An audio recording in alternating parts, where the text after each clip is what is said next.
Hello, everybody. I hope your week is going well. I hope your day is going well. I'm just dropping in for my weekly chat and my weekly reset. Kind of figured that, you know, by the end of the week, I can drop in and say hello. Today, I should have been at church. Should have been at church. Woke up because I know I had some things I need to get done by the end of this month, and that's no excuse not to attend church. But um, I am a person with a good heart, but my consistency in going to church is not where it should be.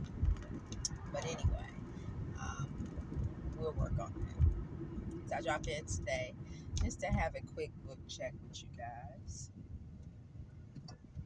Now, every now and then, I roll past a house and they are really doing it up for the spooky season. Spooky season being Halloween. Um, and I cannot remember when did it become a thing. I can't remember. I know as a child, I always liked dressing up for Halloween. A good Halloween movie. Although I don't like the thrillers and the slashers. I think it's too much like the biggest one the scariest one I would probably do is Wes Craven. And sometimes people say Stephen King is scary, but Stephen King is not really scary. He is interesting to say the least. He's probably one of my favorite horror writers. Um, but now we got Tanana Reed Dude, and I'm surprised she's a African American um, horror writer, but her horror is based off of real accounts. Yeah, like the Reformatory. I actually listened to that one on audiobook, and she had quite a few other ones. I collected a couple of her books from the thrift store recently. So go check my video out when I talk about that. My quarter 3 book haul. Yeah, I decided, I'm going to do my book hauls either once every quarter, or like I'm talking about like the book hauls with everything, like all the books. And even in that book haul, I think I missed 2 books because I found them after the fact, but I'll probably mention them sometime. I don't think you all care about that. Only reason why I mention them and I share them is because I may have someone who may be interested. I may have someone who may be interested in, acquiring those books. So I think that's the most part why people on BookTube share their book collections. Although I do feel like it has become like a competition at some point that people are just showing these massive book hauls. um, Honestly, I watched 2 of them today, and to say the least, when I'm watching the book hauls, I always sit with my little notebook just in case. Um, the person who's, you know, just in case they show a book that I may be interested in. So I guess that is part of the fancy. So today, I am actually going to start setting out stuff for my yard sale. Now, this yard sale has been like a long time coming.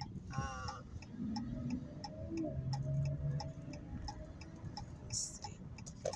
I did start making the signs. I was supposed to have it last month, and I don't know what happened, but I just need to get this stuff out my house. That's how I'm feeling now. It just has to go. It's holding up a lot of my space. So I've been getting rid of some of my stuff by selling it online. But my larger items, like I have 2 chairs that I do want to sell, but at this point, um, I collect like antique furniture, and at this point, I don't even care to hold on to it. It's a beautiful chair, and I don't know if I can take it to the thrift store because a lot of thrift stores after COVID they stopped taking a lot of furniture. So we'll see. I'll probably have like a free side. They're so beautiful. I don't want them to be thrown away. So hopefully I'll be able to find a loving home for them.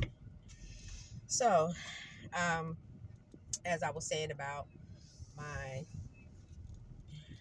pseudo yard sale, and I call it pseudo because I've been also, selling items online. Nice stuff, you guys. Nice stuff. I'm not going to give you my handle or anything. If you're looking for particular items, you'll probably find them anyway. But just trying to clear out my house and stay consistent. So I'm giving myself the end of the year to have that basement and that kitchen project completely done. Um, and when I mean by completely done, everything cleared out. I have a few things in my kitchen, items that I'm painting, but it's not the painting part because the painting is fine. It is finishing the finishings that I need to focus on. Okay. And I need to look at places where I can hang my yard sale sign. So I'm going to do it today. I'm actually getting ready to go home, set out the table. I don't think I'll be taking you guys along with me while I do that because I don't have a go cam. But I just thought I would stop in for a chat and share with you all, some thoughts that I was having. Um, so as you know, um, this government, and we're still going to focus on the mental illness of whiteness, is that MAGA's dear leader has swore war on its citizens, the citizens they're supposed to look out for. Yeah. And at the beginning of the week, and I was looking at that, I was like, did he just declare war? Like he said, well, we're going to use those blue states as testing grounds. And it wasn't numbing because I already knew what was happening. Being black in America, and I think some people are just naive and don't understand, like, um, dictators. That is a part of a dictator's playbook. So he swear war on blue states. He was, oh my goodness, they gathered all of these generals from around the world, like our generals for the United States that's, protecting our interests abroad and on foreign soil and in here. Brought them all here to let them know, like, hey, in other words, if you don't do what I say, if you don't, turn against the American people who you're supposed to protect, you're going to lose your rank. Basically, that's what the speech said. I'm not even going to go into like the logistics of like, certain things he said, but that basically summed it up of what he said. And I think that we're, we are in unfortunate times in the United States. And I know the initial thought is to flee and or to not like focus on it or deal with it and go about our way. But we're at the cusp. We can't go on about our way, you guys. We cannot go on about our way. Um,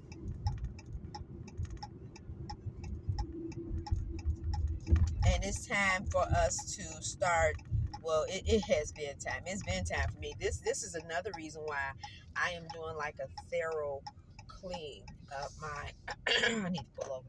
I am doing a thorough clean of my house, and my assets and the things that I feel like I can do without. And possibility of, using,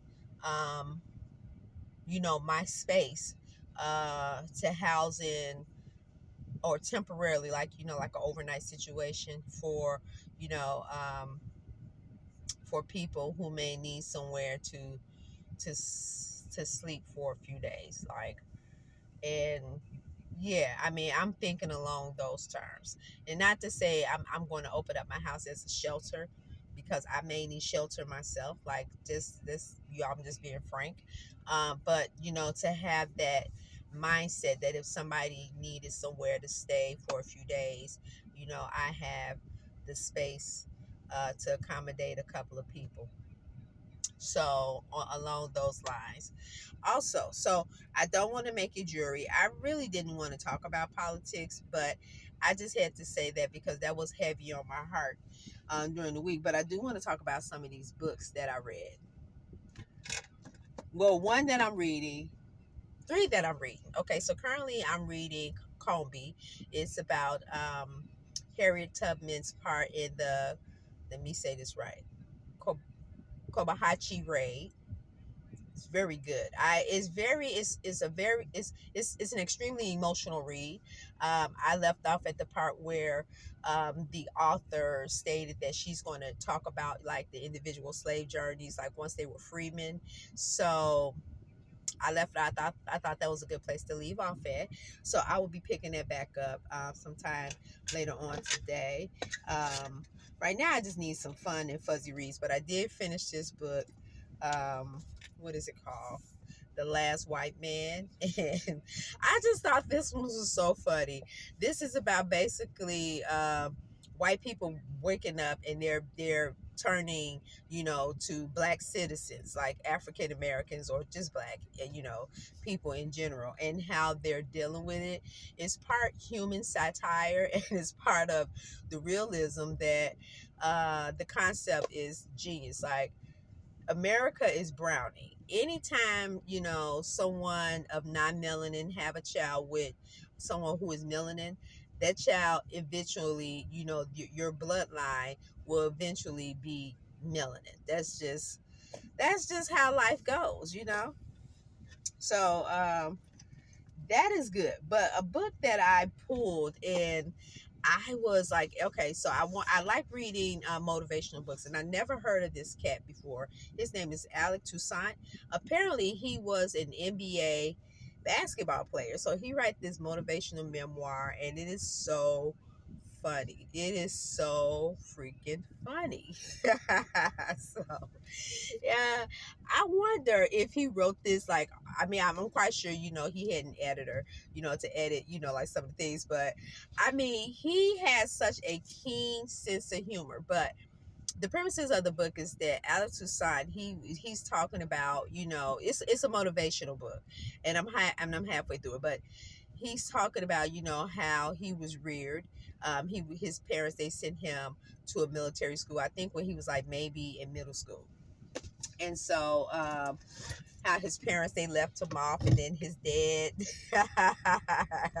it is so funny when his dad left him, and he was like, he saw a smirk on his face when he was dropping him off, and then the sergeant who received him, he was like, he was all nice and bubbly towards my parents, and then once they leave, that smile left his face.